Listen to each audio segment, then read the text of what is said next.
मेरा नाम मिताली है। मैं बहुत गरीब थी और सर्कस में एक लड़के के रूप में काम करती थी। किसी को पता नहीं था कि मैं लड़की हूँ। जब लोग सर्कस देखने आते, एक आदमी मुझे अक्सर पैसे देता और सर्कस के मालिक से मिलने अंदर चला जाता। यह देखकर मुझे हैरानी होती कि वह मुझे पैसे क्यों दे रहा है। एक दिन जब उसने मुझे पैसे दिए और मालिक से मिलने गया, तो मैं उसके पीछे पीछे चली गई। जैसे ही मैंने दरवाज़ा खोला, मेरे पैरों तले ज़मीन खिसक गई, क्योंकि वहाँ मेरे किसी अपने का सच छिपा था, जिसे देख मेरी आंखें फटी की फटी रह गईं। मेरे परिवार में सिर्फ मैं और मेरी माँ थी। मैं उनकी इकलौती बेटी थी।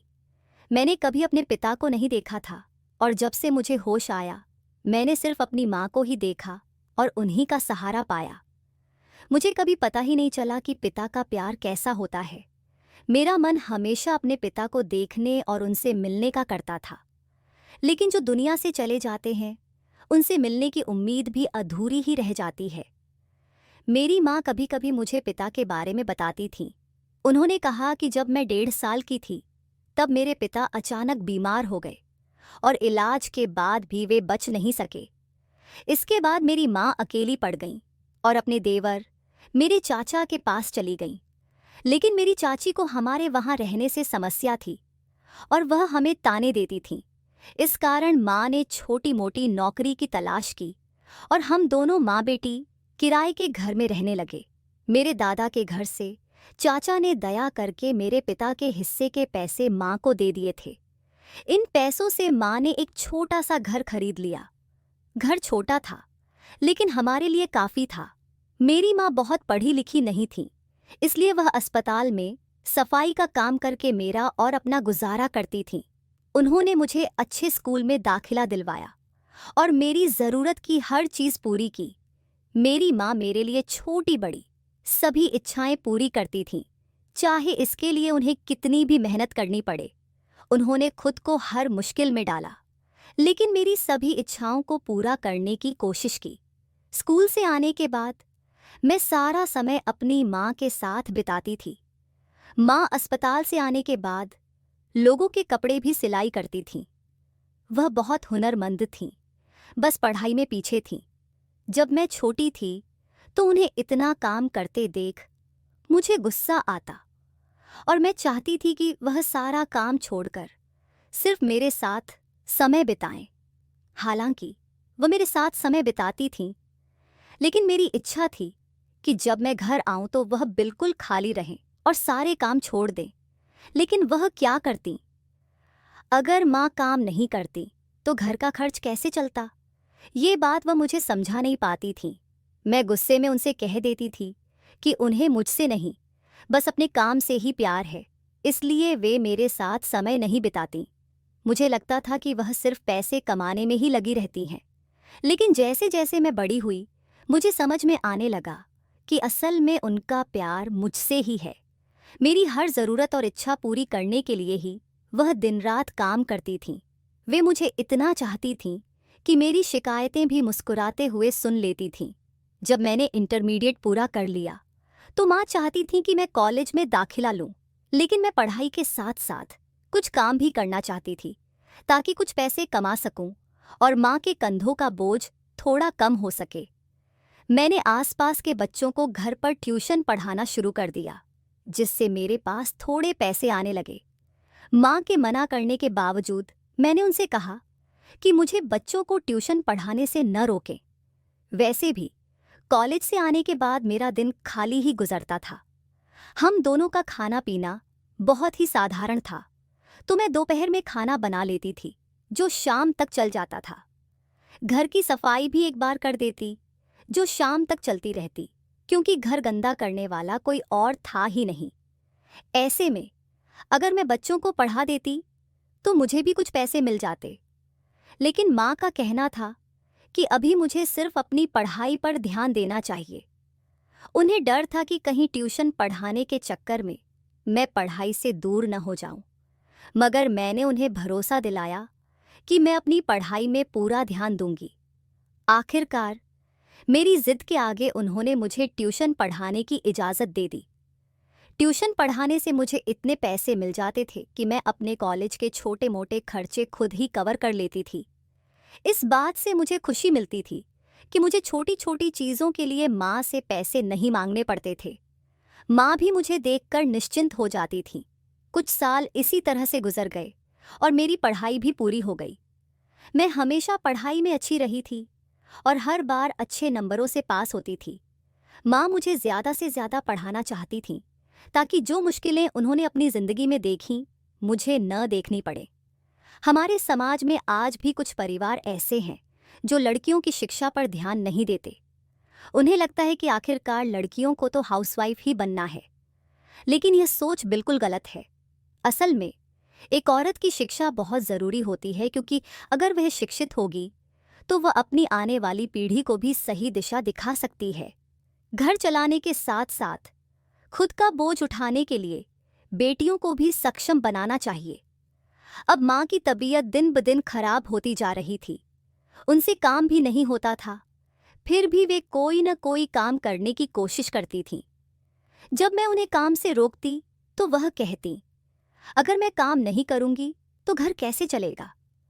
उनकी बात सही थी, क्योंकि हमारा घर उनके काम से ही चलता था। लेकिन माँ की सेहत बिगड़ती जा रही थी और वह अपनी दवाइयाँ भी नहीं लाती थीं ताकि वह पैसे मेरी ज़रूरतों पर खर्च हो सकें। समय के साथ माँ इतनी बीमार हो गईं कि हमेशा बिस्तर पर ही रहती थीं। अब उनसे खड़ा भी नहीं हुआ जाता था, लेकिन फिर भी वह बार बार उठकर काम करने की कोशिश करती।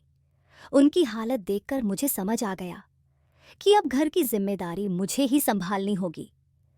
ट्यूशन से इतने पैसे नहीं मिलते थे कि सारे खर्चे पूरे हो सकें। मुझे माँ का इलाज भी करवाना था, जिसके लिए बहुत पैसों की ज़रूरत थी, और अपनी पढ़ाई भी जारी रखनी थी, क्योंकि यह मेरी माँ का सपना था। साथ ही घर के खर्चे भी बढ़ रहे थे। थोड़े से पैसों में घर का खर्च चलाना मुश्किल हो गया था। कुछ समय बाद मुझे एक अस्पताल में रिसेप्शन पर नौकरी मिल गई, लेकिन वहाँ से भी इतने पैसे नहीं मिलते थे कि सभी ज़रूरतें पूरी हो सकें। मेरी पढ़ाई भी पूरी नहीं हुई थी, जिससे मुझे कोई अच्छी नौकरी मिल पाती।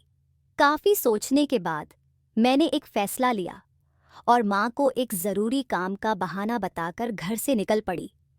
कुछ देर में मैं पांडे अंकल के पास पहुंची, जिन्हें मैं अच्छी तरह जानती थी। उनका बेटा भी मेरे कॉलेज में पढ़ता था, इसी वजह से मेरी उनसे पहचान हो गई थी। मैंने उन्हें अपनी परेशानी बताई तो उन्होंने मुझे मोहित नाम के सर्कस मालिक के बारे में बताया और उनसे मिलने की सलाह दी। मोहित जी से मिलने पर उन्होंने मुझे सोच समझकर काम पर रख लिया और कहा कि मुझे अच्छे पैसे मिलेंगे और काम भी ज़्यादा मुश्किल नहीं होगा, जिससे मेरी पढ़ाई भी जारी रह सकेगी। मैंने इस नौकरी का प्रस्ताव स्वीकार कर लिया। एक चुनौती यह थी कि सर्कस में बहुत लोग आते थे और वहां अपनी असली पहचान के साथ काम करना मुमकिन नहीं था। मोहित जी ने सुझाव दिया कि मैं वहां लड़के के रूप में काम करूं, ताकि किसी को भी मेरी असलियत का पता न चले। मैंने कुछ सोचकर यह नौकरी करने का फैसला कर लिया और उन्हें अगले दिन से काम पर आने का वादा कर दिया। घर आकर मैंने माँ को नहीं बताया कि मुझे सर्कस में काम मिला है, क्योंकि उन्हें यह पता चलता तो वह कभी मुझे जाने नहीं देती। मैंने एक और काम का बहाना बना लिया और सर्कस जाने लगी। घर से मैं अपने असली रूप में निकलती और पड़ोस में रहने वाली एक आंटी के घर जाकर अपना रूप बदल लेती। लड़की से लड़के के रूप में बदलकर सर्कस में काम करने चली जाती। काम के बाद वहां से लौटकर फिर उसी आंटी के घर कपड़े बदलकर अपने असली रूप में वापस आ जाती। शुरुआत में यह सब करना मुश्किल लगता था, लेकिन धीरे धीरे मुझे इसकी आदत पड़ गई। वहां काम करते हुए 20 दिन हो गए थे और पांडे अंकल की सिफारिश पर मुझे जल्दी सैलरी भी मिल गई। इस पैसे से घर के कुछ खर्चे और माँ की दवाइयाँ चलने लगीं और मुझे पढ़ाई पर भी थोड़ा खर्च करना पड़ता। मैंने माँ को हमेशा यही कहा था कि मेरी पढ़ाई में ध्यान लगा हुआ है, ताकि वे चिंता मुक्त रहें। अब सर्कस में मुझे काम करते हुए दूसरा महीना भी शुरू हो चुका था। वहाँ के मालिक के अलावा किसी को यह बात नहीं पता थी कि मैं एक लड़की हूँ, जिससे मुझे बिना किसी डर के काम करने में आसानी हो जाती थी। एक दिन कुछ अजीब हुआ। सर्कस देखने आए एक व्यक्ति ने जाते वक्त मुझे ढेर सारे पैसे दिए और फिर मालिक से मिलने उनके ऑफिस चला गया। पहले तो मैंने उस व्यक्ति से पैसे लेने से बहुत मना किया था, मगर उसने ज़बरदस्ती पैसे मेरे हाथ में थमा दिए और चला गया। वैसे भी मुझे पैसों की बहुत ज़रूरत थी, इसलिए मैंने वह पैसे रख लिए। अगले दिन फिर वही व्यक्ति आया, मुझे पैसे देकर सीधे मालिक के ऑफिस में चला गया। उन पैसों से मुझे बहुत फ़ायदा हुआ। मैंने अपनी पढ़ाई फिर से शुरू कर दी। अब वह व्यक्ति रोज़ आने लगा और मुझे पैसे देकर मालिक के ऑफिस में चला जाता। एक तरफ तो मैं बहुत खुश थी, लेकिन दूसरी तरफ यह बात मुझे परेशान करने लगी कि आखिर वह आदमी कौन था और वह मुझे रोज़ पैसे क्यों देकर जाता था। वह मुझे इतनी मदद क्यों कर रहा था? क्या उसे मेरी ज़रूरत का पता था? मेरे मन में बहुत से सवाल थे, जिनका जवाब सिर्फ वही व्यक्ति दे सकता था, जो अब लगातार 10-15 दिन से सर्कस देखने आता था और मुझे पैसे देकर चला जाता था। मैंने यह बात किसी को भी नहीं बताई, न ही अपनी माँ को, क्योंकि वे पहले से ही मेरे काम से खुश नहीं थीं। उन्हें अगर यह सब पता चलता तो वे मुझे कभी वहाँ काम करने नहीं देती और खुद बीमार हालत में काम करने चली जाती। इसलिए मैंने तय किया कि खुद ही इस बात का हल निकालूंगी। आज जब मैं काम पर आई तो मैंने ठान लिया था कि उस व्यक्ति के बारे में सब कुछ पता करके ही रहूंगी। मैं जानना चाहती थी कि वह मुझे पैसे क्यों दे रहा है और वह मुझे कैसे जानता है। जब वह व्यक्ति आया और मुझे पैसे देकर मालिक के ऑफिस में जाने लगा, तो मैं भी चुपचाप उसके पीछे हो ली और ऑफिस के दरवाजे के बाहर खड़ी होकर उसकी बातें सुनने लगी। जो सुना उससे मैं हैरान रह गई। अंदर मेरे बारे में ही बातें हो रही थीं। वह व्यक्ति मालिक से मेरे बारे में ही चर्चा कर रहा था और जानता था कि मैं एक लड़की हूँ, लड़का नहीं। क्या इसलिए वह मेरी मदद कर रहा था? मुझे समझ आ गया कि वह मुझे बहुत अच्छे से जानता था, जबकि वहाँ किसी और को मेरी असलियत का पता नहीं था। वह मालिक से कह रहा था कि मेरा ध्यान रखने को कहे, लेकिन वह कौन था? वह लगभग 55 साल का होगा, मगर देखने में काफ़ी फिट था। घर आकर भी मेरे मन में यही सवाल घूमते रहे। मैं अपनी माँ को यह सब नहीं बता सकती थी, क्योंकि अगर उन्हें यह पता चलता तो वे मुझे फिर कभी वहाँ काम करने नहीं देतीं। पहले भी वे मेरी नौकरी के खिलाफ थीं, लेकिन मेरे जिद करने पर मुझे काम करने दिया था। अब अगर इस आदमी की बात पता चल जाती तो वे मुझे कभी वहाँ जाने न देती। हमें पैसों की सख्त ज़रूरत थी, इसलिए मैंने माँ को इस बारे में कुछ नहीं बताया और सोचा कि अगले दिन मालिक से इस व्यक्ति के बारे में पूछूंगी। आखिर वह उनके ऑफिस में आता था, तो वे ज़रूर उसे जानते होंगे। यही सोचकर मैंने सारा काम जल्दी जल्दी निपटाया और सोने चली गई। अगली सुबह मैं समय से पहले ही काम पर पहुंच गई, ताकि मालिक से इस व्यक्ति के बारे में बात कर सकूं। पहले तो मुझे डर था कि कहीं मेरे सवाल पूछने पर मालिक मुझे काम से ही न निकाल दें। मैंने सोचा कि छोड़ देती हूँ, नहीं पूछती, लेकिन उस व्यक्ति की बातें मुझे बार बार याद आती और फिर मेरा मन होता कि पूछ ही लूँ। आखिरकार मैंने हिम्मत जुटाई और मालिक के ऑफिस में जाकर उनसे बात की। जब मैंने पूछा कि वह व्यक्ति कौन है, तो उन्होंने मुझे यही बताया कि वह उनका एक जानने वाला है। मालिक ने बताया कि वह आदमी पहले सर्कस में काम करता था और यहाँ से नौकरी छोड़ने के बाद वह काफ़ी अमीर बन गया। जब मैंने पूछा कि वह मेरे बारे में क्यों बात कर रहा था, तो मालिक ने कहा कि उसने उन्हें सिर्फ इतना कहा था कि इस लड़की का अच्छे से ख्याल रखें, कोई उसे परेशान न करे। इसके लिए वह पैसे भी देता है।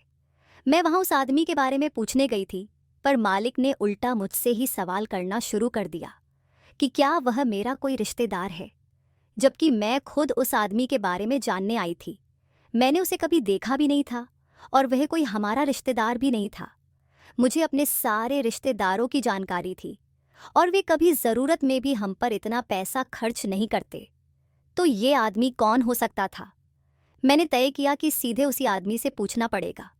अब मैंने यह सोच लिया था कि जब भी वह आएगा मैं उससे ज़रूर पूछूंगी कि वह कौन है और मुझे क्यों जानता है। लेकिन अगले 2-3 दिन इसी इंतज़ार में बीत गए और अब वह आदमी नहीं आ रहा था। पहले वह रोज़ सर्कस देखने आता था, मगर जब से मैंने उसकी सच्चाई जाननी चाही थी, वह अचानक गायब हो गया। मुझे लगने लगा कि क्या उसे पता चल गया था कि मैं उससे सवाल पूछने वाली हूँ। मगर उसे कैसे पता चलता? उस दिन के बाद से ही वह वहां नहीं आया था। कहीं मालिक ने उसे कुछ बता तो नहीं दिया? लेकिन मालिक ऐसा नहीं कर सकते थे। अब मुझे लगा कि शायद वह किसी काम में व्यस्त हो। मैंने रोज उसका इंतजार करना शुरू कर दिया, पर 15 दिन बीत गए और वह आदमी नहीं आया। 15 दिन बाद अचानक मालिक ने मुझे अपने ऑफिस में बुलाया और ढेर सारे पैसे देते हुए कहा कि वही आदमी इन्हें मेरे लिए छोड़ गया है। मुझे यह जानकर हैरानी हुई। मैंने पैसे लेकर घर आ गई, लेकिन सारी रात यही सोचती रही कि वह कौन है और मुझे उससे एक बार मिलना जरूरी है। पर वह अब वहां नहीं आता, तो मैं करूं तो क्या करूं? सुबह उठी तो माँ ने पूछा कि क्या मैं किसी बात से परेशान हूं। मेरे चेहरे से ही उन्हें अंदाजा हो गया था, पर मैं उन्हें और परेशान नहीं करना चाहती थी, इसलिए पढ़ाई का बहाना बना दिया। अब मुझे मालिक से उस आदमी का पता लेकर खुद ही उससे मिलने जाना था। किसी और बात की होती तो मुझे इतनी उत्सुकता नहीं होती, मगर यह मेरी पहचान से जुड़ी बात थी। कोई मुझे जानता था, मदद कर रहा था, और वह भी बिना किसी मतलब के। यह बात मुझे चैन नहीं लेने दे रही थी। मैंने मालिक से उसका पता पूछा तो उन्होंने कहा कि उन्हें नहीं पता कि वह कहाँ रहता है, लेकिन मुझे लगा कि वे मुझसे सच छुपा रहे हैं। आखिरकार बहुत कहने पर उन्होंने उसका पता दे दिया। मैंने सोचा कि अगले दिन वहां जाकर देखूंगी। मैंने माँ को बता दिया कि मुझे कहीं और काम है और देर से घर लौटूंगी, ताकि वह चिंता न करें। मालिक के दिए पते के साथ मैं उस आदमी का घर ढूंढने लगी। आखिरकार मुझे वह घर मिल गया। मैंने दरवाज़ा खटखटाया और खुलने का इंतज़ार करने लगी। काफ़ी देर हो गई, फिर भी दरवाज़ा नहीं खुला। मैंने फिर से दरवाज़ा खटखटाया, लेकिन कोई जवाब नहीं मिला। मुझे हैरानी हुई कि अगर घर में कोई है तो दरवाज़ा क्यों नहीं खोल रहा। जैसे ही मैं दोबारा दरवाज़ा खटखटाने वाली थी, उसी रास्ते से गुजर रही एक बूढ़ी औरत ने बताया कि इस घर का मालिक 2-3 दिन से कहीं गया हुआ है और अभी तक वापस नहीं आया। दरवाजे पर ताला लगा था, लेकिन मैंने उस पर ध्यान नहीं दिया था, इसलिए मुझे समझ नहीं आया कि घर के अंदर कोई नहीं है। मैं उदास होकर वहां से लौटने लगी। आज मैं बड़ी उम्मीद लेकर आई थी कि अपने हर सवाल का जवाब लेकर ही जाऊंगी, मगर घर बंद पाकर ऐसा लगा कि शायद मैं कभी भी उस आदमी से नहीं मिल पाऊंगी। मैं उस समय को याद कर रही थी जब वह रोज सर्कस देखने आता था। काश मैं उसी समय उससे पूछ लेती तो मुझे अब इतना भटकना न पड़ता। अब मेरे अंदर सच्चाई जानने की और भी ज्यादा इच्छा जाग रही थी। मैंने सोचा कि चलो, आज नहीं तो फिर कभी वह यहाँ आएगा और तब उससे सवाल कर लूंगी। कई दिन बीत गए और फिर एक दिन मालिक ने मुझे बुलाया और फिर से पैसे दिए। इस बार मैंने चुपचाप पैसे लेकर अपने पास रख लिए। अब फिर से उसके घर जाने का इरादा था, क्योंकि काफी दिन बीत चुके थे। मुझे लगा कि वह वापस आ गया होगा, तो मैं फिर से उसके घर के बाहर पहुंच गई, मगर इस बार भी कोई दरवाज़ा नहीं खोल रहा था। मैंने वहां से गुजर रहे एक लड़के से पूछा तो उसने बताया कि वहां रहने वाला आदमी अब तक वापस नहीं आया है। यह सुनकर मुझे अजीब लगा। अब तो इतने दिन बीत चुके थे, उसे वापस आ जाना चाहिए था। आज ही मालिक ने मुझे उसके नाम पर पैसे दिए थे। अगर वह नहीं आया तो फिर पैसे कौन दे गया? हो सकता है कि उसका कोई नौकर पैसे दे गया हो। अब मुझे लगने लगा कि वह जानबूझकर मेरे सामने नहीं आना चाहता था। थोड़ा मायूस होकर मैं वहां से लौटने लगी। तभी मुझे याद आया कि मैं अपनी कुछ चीज़ें मालिक के ऑफिस में भूल गई थी। सर्कस वापस गई तो देखा कि ज़्यादातर लोग जा चुके थे। जब मैं मालिक के ऑफिस के पास पहुंची तो एक जानी पहचानी आवाज़ सुनाई दी। यह वही आदमी था जिसे मैं इतने दिनों से ढूंढ रही थी। मैंने दरवाज़ा खोला और अंदर चली गई। वहां वह मौजूद था और मुझे देखकर हैरान होकर खड़ा हो गया। मैं उसके सामने खड़ी हो गई और वह मुझसे नज़रें चुराने लगा। मैंने सीधे सवाल किया कि वह कौन है और मुझसे क्यों बचने की कोशिश कर रहा है। जब उसने देखा कि उसके पास कोई रास्ता नहीं बचा तो वह खामोश होकर वापस कुर्सी पर बैठ गया। मालिक भी ऑफिस से बाहर चले गए। मैं भी उसके सामने बैठ गई और अपने सारे सवाल पूछने लगी जो अब तक मुझे परेशान कर रहे थे। मैंने पूछा कि वह मुझे पैसे क्यों देता है और मुझे कैसे जानता है। मेरे सवाल सुनकर उसने बोलना शुरू किया। उसने कहा, मैं तुम्हारे हर सवाल का जवाब दूंगा, लेकिन उससे पहले मैं तुम्हें एक कहानी सुनाना चाहता हूँ। क्या तुम सुनोगी? मैं चुप रही और फिर उसने आगे बताना शुरू किया।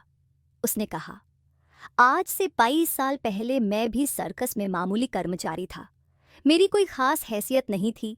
जेब में कभी पैसे होते तो कभी बिल्कुल खाली रहती थी, लेकिन मैं दिल का साफ और ईमानदार इंसान था।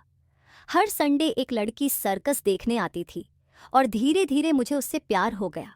वह बेहद खूबसूरत थी और उसे देखकर मैं दीवाना हो गया था। पहले मैंने सोचा कि इस प्यार को दिल में ही दबा दूं, मगर फिर सोचा क्यों ना अपने दिल की बात कह दूं। उस जमाने में जब कोई पसंद आता था तो प्रपोज करने के बजाय घर रिश्ता भिजवा दिया जाता था। मैंने भी वही किया। अपनी फैमिली को उस लड़की के बारे में बता दिया। किस्मत से वह लड़की हमारे जान पहचान वालों में से निकली और मेरी माँ ने हमारे रिश्ते की बात आगे बढ़ा दी। इसी तरह बात बढ़ती गई और आखिरकार हमारी शादी तय हो गई। मैं बहुत खुश था। आखिर मुझे वही लड़की मिल रही थी जिसे मैंने अपने दिल से चाहा था। सब कुछ ठीक चल रहा था। जैसा मैं चाहता था वैसा ही हो रहा था और मेरी जिंदगी अच्छी गुजर रही थी। मैं उस लड़की की हर छोटी छोटी ख्वाहिश पूरी करने की कोशिश करता और उसे खुश रखने के लिए सब कुछ करता। मुझे लगता था कि वह खुश है, लेकिन यह मेरा भ्रम निकला। असल में वह मुझसे कभी खुश नहीं थी और यह बात मुझे शादी के 2 साल बाद पता चली। एक दिन मैंने उसे किसी से फ़ोन पर बात करते सुना। पहले मुझे शक हुआ था कि वह किसी और से जुड़ी है, लेकिन अपनी आंखों से देखने के बाद मेरा शक यकीन में बदल गया। उस दिन मैं अपने काम से जल्दी घर आ गया था और मेन गेट खुला देखकर सीधे अंदर चला गया। तभी मैंने उसे किसी से फ़ोन पर बातें करते हुए सुना। मैंने उसकी सारी बातें सुन लीं, लेकिन फिर भी अनजान बना रहा और उससे कोई सवाल नहीं किया। समय गुजरता रहा और एक दिन उसने खुद ही मुझसे कहा कि वह मेरे साथ नहीं रहना चाहती और घर छोड़ना चाहती है। उसने मुझसे तलाक की मांग की। उस दिन मुझे ऐसा लगा जैसे मेरे पैरों तले ज़मीन खिसक गई हो। उसे रोकने का मेरे पास कोई कारण नहीं था, क्योंकि वह खुद ही मेरे साथ नहीं रहना चाहती थी, तो मैं उसे ज़बरदस्ती नहीं रोक सकता था। दिल पर पत्थर रखकर जैसे मैंने उसकी पहली गलती माफ़ की थी, वैसे ही उसकी आखिरी मांग भी पूरी कर दी। तलाक के बाद वह मुझे छोड़कर चली गई और अपनी 1.5 साल की बेटी को भी साथ ले गई। मैंने अपनी बेटी को जाने से नहीं रोका, क्योंकि वह उसकी माँ थी और माँ की ज़रूरत बच्चे को मुझसे ज़्यादा होती है। मुझे यकीन था कि वह जिससे प्यार करती थी वह आदमी मेरी बेटी को भी अपना लेगा। इसी उम्मीद के साथ मैंने उन्हें जाने दिया।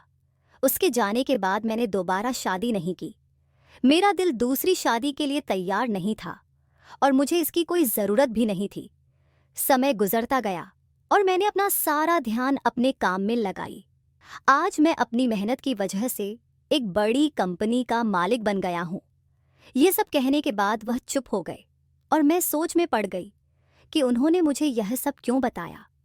मुझे तो सिर्फ अपने सवालों के जवाब चाहिए थे, जो मैंने उनसे पूछने शुरू कर दिए। मेरा पहला सवाल था कि वह मुझे कैसे जानते हैं, लेकिन जो जवाब मुझे मिला उसने मुझे कुछ और पूछने के काबिल नहीं छोड़ा।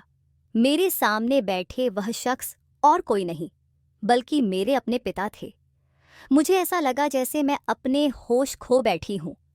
बचपन से मुझे यही बताया गया था कि मेरे पिता का निधन मेरी छोटी उम्र में ही किसी बीमारी से हो गया था, मगर आज वह मेरे सामने बैठे थे, जिंदा और बिल्कुल स्वस्थ।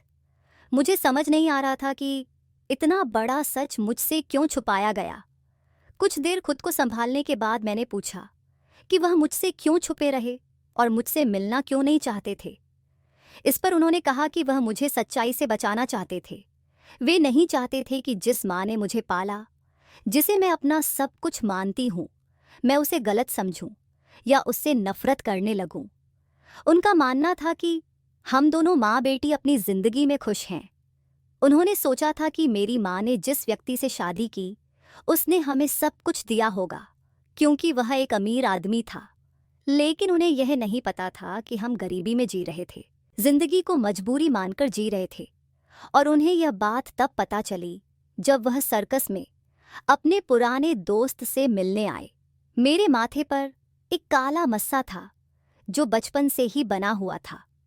उस निशान को देखकर उन्होंने सर्कस के मालिक से पूछा और तब उन्हें पता चला कि एक लड़की है जो पैसों की तंगी के कारण लड़के का भेष बनाकर वहां काम कर रही है, लेकिन यह बात किसी को भी नहीं पता। उसी समय उन्हें एहसास हुआ कि मैं उनकी अपनी बेटी हूं। फिर उन्होंने मेरे बारे में सारी जानकारी जुटाई और मालूम कर लिया कि मैं वास्तव में उनकी बेटी हूं। यही वजह थी कि वह मुझे मदद के तौर पर रोज पैसे देकर चले जाते थे और मालिक से मेरा ध्यान रखने को कहते थे। जो मैं देख और सुन रही थी उस पर यकीन करना मुश्किल था कि यह सब सच है।